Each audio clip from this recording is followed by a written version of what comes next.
咁我哋香港史學會咧，今年成立咧就係20週年啦。咁我哋過往咧嘅工作咧，主要都係做咧研究啦、公眾嘅普及啦，同埋咧係呢個嘅記錄嘅。咁我哋過往即係20年咧，其實都做咗即係超過1500項以上嘅活動啦。咁我哋就覺得喺呢一個咁長嘅時間裏邊咧，咁我哋都想同大家分享下究竟我哋做咗啲乜。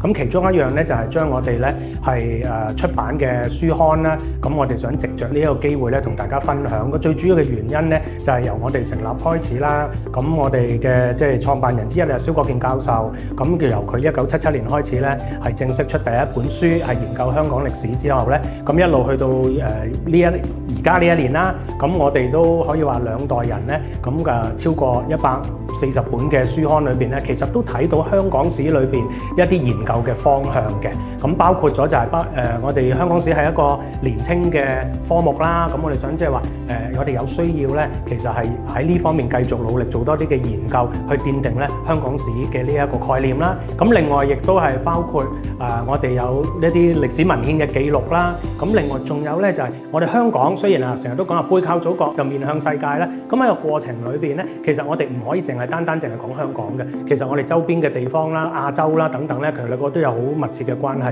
咁所以我哋其實都好着重咧係關於華南研究啦。